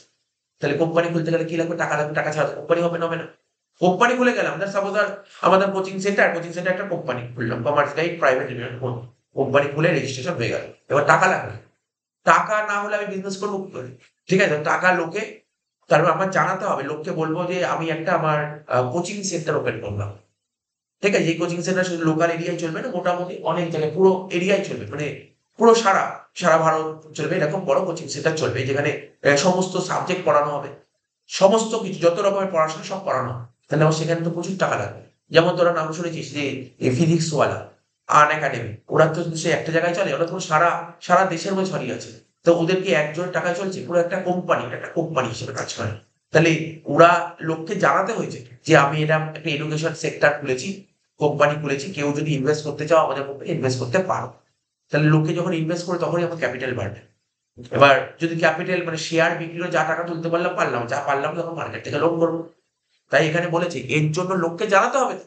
কিসের মাধ্যমে জানাবো? বিবরণ পত্র। বুঝতে পারলি? বিবরণ পত্র জিনিসটা কি? কোম্পানি নিবন্ধিত হওয়ার পর মূলধন ও ঋণ সংগ্রহের উদ্দেশ্যে জনসাধারণকে আমন্ত্রণ জানিয়ে যে দলিলপত্র প্রচার করা হয়। আজকে ধর আমি একটা কোম্পানি খুললাম, তা লোককে যদি আমি না জানাই, লোক জানতে পারবে আমি কোম্পানি খুলেছি? আজকে তো টাটা কোম্পানি একটা কোম্পানি খুললো, টাটা কোম্পানি যখন খুলেছিল তো লোককে জানাতে হয়েছিল।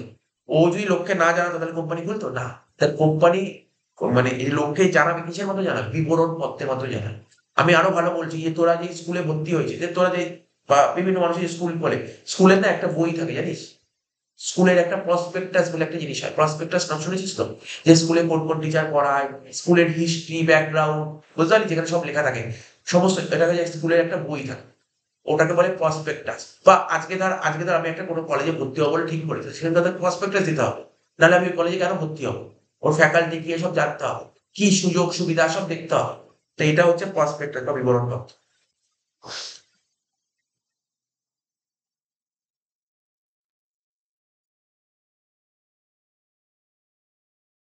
স্মারকলিপির আরেকটা নাম কি বললাম? স্মারকলিপির আরেকটা নাম হচ্ছে পরিমেল বন্ধ। এটা বলিনি, দেখ আমি কি বললাম, স্মারকলিপিকে ইংরেজিতে বললাম, কি বললাম? স্মারকলিপির ইংরেজিতে নাম কি বললাম? মোয়া। স্মারকলিপিকে ইংরেজিতে বলা হয় মোয়া, মেমোরেন্ডাম অফ অ্যাসোসিয়েশন। তেমনি মেমোরেন্ডাম অফ অ্যাসোসিয়েশন স্মারকলিপি, এরই আর একটা নাম পরিমেল বন্ধ। পরিমেল বন্ধ। ঠিক আছে? এই যে এখানে লেখা আছে পরিমেল বন্ধ। স্মারকলিপির আরেকটা নাম কি বললাম? পরিমেল বন্ধ। ঠিক আছে? বাজাজ অটো লিমিটেড, বাজাজ নাম শুনেছিস? বাজাজ কোম্পানির নাম শুনেছিস তো? তা কি মনে হয় বাজাজ কোম্পানির মালিক, এমনি আইডিয়া, বাজাজ কোম্পানির মালিক কত হতে পারে? 2 থেকে 200-র মধ্যে হবে, নাকি আরো প্রচুর হতে পারে মালিক? আরো প্রচুর হতে পারে। ঠিকই বলেছে, বাজাজ কোম্পানি যে এমন একটা কোম্পানি, এর মালিক প্রচুর, গোনা যাবে না, আনলিমিটেড মালিক হয়। তাই যার মালিকানা আনলিমিটেড তাকে কি বলা হয়? সার্বজনীন কোম্পানি। দেখ লেখা আছে সার্বজনীন কোম্পানি।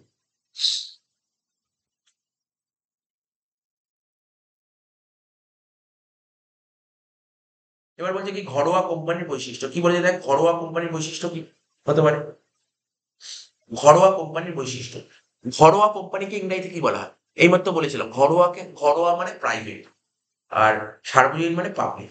তাহলে কি মনে হয় ঘরোয়া কোম্পানি একটা বৈশিষ্ট্য কি হতে পারে? ঘরোয়া কোম্পানির বৈশিষ্ট্য পাবলিক কোম্পানি হতে পারে। কি সরি, কি বলেছে? ঘরোয়া কোম্পানির একটা বৈশিষ্ট্য কি হতে? Private limited company. কেননা ঘরোয়া কোম্পানিকে ইংরেজিতেই বলে প্রাইভেট লিমিটেড। কি বললাম? আর যদি অসুবিধা হয় তুই ঘরোয়া কোম্পানির বৈশিষ্ট্যগুলো একবার দেখে নিতে পারিস।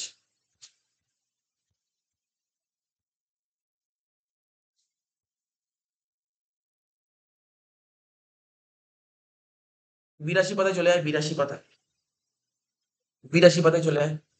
নেই, 82 পাতায় চলে এসেছি, 11.1। ওখানে কি বলছে? ঘরোয়া কোম্পানি। ঘরোয়া কোম্পানি কি লেখা আছে? বেশি পড়তে হবে না। ঘরোয়া কোম্পানি কাকে বলে? কি লেখা আছে?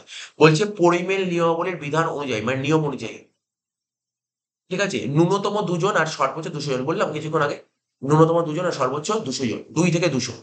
শেয়ার হোল্ডারদের সদস্যদের নিয়ে গঠিত কোম্পানিকে ঘরোয়া কোম্পানি বলে। ঠিক আছে? তারপর কি লেখা আছে? এই কোম্পানির শেয়ার হস্তান্তরযোগ্য নয়। ঘরোয়া কোম্পানির শেয়ার কিন্তু হস্তান্তর করা যায় না। দেখ শেয়ার হস্তান্তর করা যায় সার্বজনীন কোম্পানিতে, ঘরোয়া কোম্পানির শেয়ার হস্তান্তর করা যায়। আজকে আমার শেয়ার আছে, এই শেয়ারটা আমি অন্য কাউকে দিতে পারবো না। ঘরোয়া কোম্পানি দিতে পারে, সার্বজনীন কোম্পানি দিতে পারে। ঠিক আছে? ঘরোয়া কোম্পানির শেয়ার হস্তান্তর করা যায় না। আর শেয়ার ও ডিবেঞ্চার বিলি করার জন্য বিবরণপত্র প্রকাশ করার দরকার হয় না। ঘরোয়া কোম্পানিতে শেয়ার বিলি করবো, ডিবেঞ্চার বিলি করবো, এর জন্য কোনো বিবরণপত্র মানে প্রসপেক্টাস লাগবে না। তাহলে কি বলতে পারি? প্রসপেক্টাস কোথায় লাগে? সার্বজনীন কোম্পানি। প্রসপেক্টাস ঘরোয়া কোম্পানিতে লাগে না, কিন্তু সার্বজনীন কোম্পানিতে লাগে। তারপর শেয়ার হস্তান্তরযোগ্য, ঘরোয়া কোম্পানির শেয়ার হস্তান্তরযোগ্য নয়, সার্বজনীন কোম্পানির শেয়ার হস্তান্তরযোগ্য। পার্থক্য এখানে হয়ে যাচ্ছে কিন্তু, ঠিক আছে। উদাহরণ কি দিয়েছে ঘরোয়া কোম্পানির উদাহরণ পড়বি রবীন্দ্র লাইব্রেরি, নাম শুনি রবীন্দ্র লাইব্রেরি। এই যে তোরা যে বিজনেস বইটা পড়ছিস, সেই এই বইয়ের পাবলিকেশন হচ্ছে রবীন্দ্র লাইব্রেরি। তাই এটা কি কোম্পানি? এটা ঘরোয়া কোম্পানি, এটা ঘরোয়া কোম্পানি। আর যেই সমস্ত কোম্পানির পাশে প্রাইভেট লিমিটেড লেখা থাকে না, তাকে ঘরোয়া কোম্পানি বলে। পিভিটি লিমিটেড তার মানে ঘরোয়া কোম্পানি, ঠিক আছে। তারপর দেখবো যে এবিপি প্রাইভেট লিমিটেড ঘরোয়া কোম্পানি। এর বৈশিষ্ট্য কি কি বলেছে একবার করে পয়েন্ট গুলো পড়লেই হবে, বেশি ভিতরে পড়ার দরকার নেই। কি বলেছে প্রথম, সদস্য সংখ্যা। কি বললাম এবার তো, ঘরোয়া কোম্পানির সদস্য কতই নয়, 2 থেকে 200 হয়ে গেল। বিবরণপত্র, কি মনে হয় ঘরোয়া কোম্পানির বিবরণপত্র প্রকাশ করতে হয় না। তার প্রাইভেট লিমিটেড, ঘরোয়া কোম্পানির নামের শেষে কোম্পানির নামের শেষে কি লেখা হয়, প্রাইভেট লিমিটেড। তারপর কার্যক্রম, নিবন্ধককে ইংরেজিতে বলে রেজিস্ট্রার। রেজিস্ট্রারের কাছ থেকে নিবন্ধন পত্র পাওয়ার পর, ঠিক আছে, নিবন্ধন পত্র পাওয়ার পরে কাজ শুরু করতে হবে। তাহলে কার থেকে, রেজিস্ট্রারের কাছ থেকে নিবন্ধন পত্র পেয়ে গেলেই, ঠিক আছে, তো তুই কাজ শুরু করতে পারবি। আচ্ছা, কি মনে হয় ঘরোয়া কোম্পানির শেয়ার কি হস্তান্তর করা যায় না? বৈশিষ্ট্য পেয়েছে। পরিচালক সংখ্যা মানে ডিরেক্টর, ঘরোয়া কোম্পানির ডিরেক্টর মিনিমাম কজন হতে পারে, দেখ লেখা আছে মিনিমাম 2 জন। ঘরোয়া কোম্পানির ডিরেক্টর মিনিমাম 2 জন। মূলধন সংগ্রহ, কি মনে হয় ঘরোয়া কোম্পানি কি বললাম, 2 জন থেকে 200 জন। আজকে ধর আমার পাড়ায় একটা ছেলে ঘরোয়া কোম্পানি খুলেছে বা একটা বিজনেস খুলেছে, মালিক 2 জন, ঘরোয়া কোম্পানি খুলেছে, মালিক 2 জন। তো ওরা টাকা জোগাড় করবে কি করে? ওরা টাকা জোগাড়, এদের কি লিখেছে, এই জাতীয় কারবার ওরা কোথা থেকে টাকা জোগাড় করবে? ওর নিজের ঘরের টাকা জোগাড়, ঘরে থাকলে টাকা থাকবে, সেই টাকা নিয়ে আসবে। বন্ধু বান্ধবের থেকে টাকা নেবে, ঠিক আছে, আত্মীয় স্বজন থেকে টাকা নেবে বা পরিচিত ব্যক্তির থেকে টাকা নেবে, ঠিক আছে, বুঝলেন, এইভাবে টাকা নিয়ে বিজনেস শুরু করতে পারে। আর কি বলেছে, ব্যবস্থাপনা, এই জাতীয় কারবারের মালিকানা নিকটবর্তী স্থান ও ব্যক্তির মধ্যে সীমাবদ্ধ থাকে বলে ব্যবস্থাপনার জটিলতা খুব কম। এই ব্যবস্থায় জটিলতা খুব কম, জটিল নাই ব্যবস্থা। প্রাইভেট কোম্পানি খুব একটা জটিল নয়, কেননা এই জাতীয় কারবারের মালিকানা কোথায় থাকে, মালিকরা নিকটবর্তী স্থানেই থাকবে, নিকটেই থাকবে। আর শেয়ার হোল্ডারদের দায় সীমাবদ্ধ ঘরোয়া কোম্পানির মালিক। আর কারবার ব্যবস্থাপনার দায়িত্ব তাদের উপরেই থাকে। পরিচালক মন্ডলী থেকে নিযুক্ত ম্যানেজিং ডিরেক্টর দৈনন্দিন পরিচালন ভার বহন করে। তো এই সমস্ত পয়েন্ট বলেছে, এবার তুই এই পয়েন্টটা পড়লে বুঝতে পারবি কি বলেছে, ঘরোয়া কোম্পানির বৈশিষ্ট্য কি হতে পারে এখানে। এখানে কি হতে পারে, পরিচালক সংখ্যা কমপক্ষে 3 জন, না পরিচালক সংখ্যা কমপক্ষে 2 জন, এটা হবে না। শেয়ার হস্তান্তর অবাধে হস্তান্তর করা যায় বলছে, না শেয়ার তো হস্তান্তর করা যায় না, এটাও হবে না। তারপর লাস্টেরটা কি হয়, লিমিটেড কোম্পানি, না লিমিটেড কোম্পানি তো ওইটা, কোনটা লিমিটেড কোম্পানি, প্রাইভেট পাবলিক কোম্পানিকে বলা হয় লিমিটেড কোম্পানি, পাবলিক কোম্পানি হচ্ছে limited company, private limited company. সার্বজনীন কোম্পানির বৈশিষ্ট্য দেখ, এইমাত্র বললাম সার্বজনীন কোম্পানির বৈশিষ্ট্য কি, লিমিটেড কোম্পানি। সার্বজনীন কোম্পানি হচ্ছে লিমিটেড কোম্পানি, ঠিক আছে। 32 নম্বর কি বলেছে, ধর 3 জন মিলে একটা ব্যবসা শুরু করেছিস, ঠিক আছে। এবার ডিড তৈরি করেছিস, ডিডে লেখাই নেই ব্যবসার শেষে, বছরের শেষে যে ব্যবসা করে যে লাভ হলে কে কত টাকা ভাগ পাবে, এটা লেখা নেই। তাহলে কি হতে হবে, সেক্ষেত্রে সমান ভাগে ভাগ লেখা আছে, অংশীয় চুক্তিতে উল্লেখ না থাকলে অংশীয় কারবারের মুনাফা কিভাবে বন্টন করা হয়, সমানভাবে। বলছে নিচের কোনটি যৌথ মূলধনী কারবারের বৈশিষ্ট্য, কোনটা যৌথ মূলধনী কারবারের বৈশিষ্ট্য, আমি তোকে বলছি এখানে অ্যান্সারটা হবে, কারেক্ট অ্যান্সার হবে এদের সবকটি, ঠিক আছে, কারেক্ট অ্যান্সার কি হবে এদের সবকটি। কি বলছে, একটা কোম্পানির বৈশিষ্ট্য আমি তোকে বলছি, কি বলছে, সাধারণ শিলমোহর, কোম্পানির না নিজস্ব একটা শিলমোহর থাকে। শিলমোহর মানে নিজস্ব একটা স্ট্যাম্প লোগো টাইপের জিনিস থাকে কোম্পানি, প্রতিটা কোম্পানির থাকে। তোরা দেখি আইটিসি কোম্পানি দেখবি আইটিসি একটা লোগো থাকে, দেখিস তো, প্রতিটা কোম্পানির নিজস্ব একটা শিলমোহর থাকে, ঠিক আছে। তাও সীমিত দায়, কোম্পানির দায় কি বললাম এবার তো বললাম না, কোম্পানির লিমিটেড দায় প্রথমেই বলেছিলাম। আর কোম্পানির চিরস্থায়ী অস্তিত্ব। আজকে ধর একটা টাটা কোম্পানি, আপনাকে বলছি, ধর ভূমিকম্প যদি হয়, তাহলে টাটা কোম্পানি ধর পুরো লন্ডভন্ড হয়ে গেছে, পুরো ভেঙে গুঁড়ো হয়ে গেছে, তবু কিন্তু কোম্পানি ধ্বংস হয় না। কি বললাম বুঝতে পারলি, কোম্পানি কখনো ধ্বংস হয় না। কোম্পানির কোনোদিন মৃত্যু হয় না। এক মালিকানা কারবারের মালিক মরে গেলে কোম্পানি বন্ধ, পার্টনারশিপ বিজনেসের মালিক মরলে পার্টনারশিপ বিজনেস বন্ধ, কিন্তু কোম্পানি মালিক মরলে মানে কি বললাম, কোম্পানি কখনো বন্ধ হয় না, জীবনে কোনোদিন কোম্পানি বন্ধ হবে না, কোম্পানি কোনোদিন বন্ধ হয় না। কোম্পানি তৈরি করে আইন এবং কোম্পানিকে বন্ধ করতে পারে আইন। কোম্পানি কখনো বন্ধ হয় না। তাই এখানে বলেছে যে কোম্পানির অস্তিত্ব কি? কোম্পানি চিরস্থায়ী অস্তিত্ব। দেখি পার্টনারশিপ যখন বিজনেস করা হয় না, একটা টাইম থাকে যে এতদিন বিজনেস করবো। তারপর এক মালিকানা কারবার, তো মালিক মরে গেলে বিজনেস বন্ধ। তো কোম্পানির অস্তিত্ব কি? কোম্পানির চিরস্থায়ী অস্তিত্ব। যেমন আজকে ধর বলছি ধর ব্যাংক। ব্যাংক কি কখনো ব্যাংকের মালিক মরে গেলে ব্যাংক বন্ধ হয় না? ব্যাংক কন্টিনিউ থাকবে। তারপর যে ধর কি, আজকে ধর স্কুল। স্কুল যদি তুই ভাব না, স্কুলে যে তোদের যে টিচার আছে, কোন টিচার বা হেডমাস্টার বা হেডমিস্ট্রি যদি মরে যায়, স্কুল বন্ধ হবে? কোনদিন বন্ধ হবে না, স্কুল কন্টিনিউ চলতে থাকবে। ঠিক আছে? তো স্কুল কখনো বন্ধ হয়, এটা মাথায় রাখতে হবে। এইগুলো কি বলছে, এটা আর্টিফিশিয়াল। ঠিক আছে? তো মাথায় রাখতে হবে কোম্পানির মানে কোম্পানির অস্তিত্ব কি? চিরস্থায়ী অস্তিত্ব। ইংরেজিতে বলা হয় পারপিচুয়াল এক্সিস্টেন্স। এবার বলছে কোন সার্টিফিকেট পেলে সার্বজনীন কোম্পানি কাজ শুরু করতে পারে? কোন সার্টিফিকেট পেলে? একটা সার্টিফিকেট আছে, যেই সার্টিফিকেট পাওয়ার পর সার্বজনীন কোম্পানি কাজ শুরু করতে পারে। কি? নিবন্ধক মানে রেজিস্ট্রারের কাছ থেকে কার্যরম্ভের অনুমতি পত্র। আর ঘরোয়া কোম্পানিতে কি ছিল? রেজিস্ট্রারের কাছ থেকে কি পেতে হবে? নিবন্ধন পত্র। ঘরোয়া কোম্পানিতে নিবন্ধন পত্র পেলেই কাজ শুরু করতে পারবি। আর এখানে কাজ কাজ শুরু করার অনুমতি পত্র পেতে হবে, তাহলে কাজ শুরু করতে পারবি।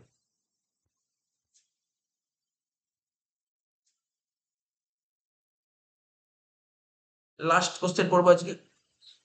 বলছে কোম্পানির প্রধান দলিল যা স্মারকলিপির অধীনে থাকে। ঠিক আছে? স্মারকলিপির অধীনে থেকে, আমি তোকে কিছুক্ষণ আগে বললাম কি জানিস? মোয়া পড়েছিলাম, মোয়া বললাম না? মোয়া মানে কি? Memorandum of association. আর কি কি নাম বলে? মেমোরেন্ডাম অফ অ্যাসোসিয়েশন আর নাম বলে পরিমেল বন্ধ, স্মারকলিপি। স্মারকলিপি কাকে বলে? কোম্পানির গুরুত্বপূর্ণ দলিল। এখন কি পড়বো বলো? এ ও এ। কি বললাম? এ ও এ। এ ও এর full form article of association. Article of association একটি বাংলায় কি বলা হয়? বাংলায় বলা হয় পরিমেল নিয়মাবলী। স্যার পরিমেল নিয়মাবলী কাকে বলে? ওটা কি বললাম? কোম্পানির গুরুত্বপূর্ণ দলিল, ইম্পর্টেন্ট ডকুমেন্টস অফ কোম্পানি। আর এটা ইম্পর্টেন্ট ডকুমেন্টস না, এটা কি হচ্ছে? কোম্পানির ইন্টারনাল ম্যাটার নিয়ে দেখাশোনা করা। ওটা কি বললাম বল? মেমোরিয়ালাইজেশন কি বললাম? মনে রাখ, ইম্পর্টেন্ট ডকুমেন্ট। আর এটা কি? এটা ইম্পর্টেন্ট ডকুমেন্ট না, বলছে কোম্পানির ইন্টারনাল ম্যাটার নিয়ে আলোচনা করা। ইন্টারনাল ম্যাটার মানে কোম্পানির ভেতরকার আলোচনা করা হচ্ছে। ঠিক আছে? কোম্পানির ইন্টারনাল মানে কোম্পানির ভিতরটা কিভাবে চলবে সেটা নিয়ে আলোচনা করা হবে। তাকে বলা হয় আর্টিকেল অফ অ্যাসোসিয়েশন বা পরিমেল নিয়ম। এটা কি লিখেছে? কোম্পানির প্রধান দলিল যা স্মারকলিপির অধীনে থাকে। তা স্মারকলিপি কি? যেটা কোম্পানির প্রধান দলিল অধীনে থাকে। কোম্পানির আভ্যন্তরীণ পরিচালনা। আভ্যন্তরীণ পরিচালনা মানে কি? Internal matter. আভ্যন্তরীণ পরিচালনা সংক্রান্ত যাবতীয় বিষয় অন্য আরেকটি দলিলে থাকে। তার মানে কি? কোম্পানির দুটো দলিল তোকে বললাম। দুটো দলিল কি? এখন যদি বলে কোম্পানির দুটো দলিল কি কি? তুই বলবি কি? বাংলায় যদি বলিস বলবি কি? পরিমেল বন্ধ আর পরিমেল নিয়ম। পরিমেল বন্ধর আরেকটা নাম স্মারকলিপি। স্মারকলিপি কি? ইংরেজিতে বলে মেমোরেন্ডাম অফ অ্যাসোসিয়েশন। আর আরেকটা কি? Article of association. তোকে জানতে চাইছে বলছে আর্টিকেল অফ অ্যাসোসিয়েশন জিনিসটা কি? মানে কোম্পানির আভ্যন্তরীণ পরিচালনা সংক্রান্ত বিষয় যে দলিলে লেখা থাকে, আভ্যন্তরীণ পরিচালনা। ঠিক আছে? এটাকে বলা হয় পরিমেল নিয়মাবলী বা আর্টিকেল অফ অ্যাসোসিয়েশন। আজকে 35 অব্দি পড়ালাম। ঠিক আছে?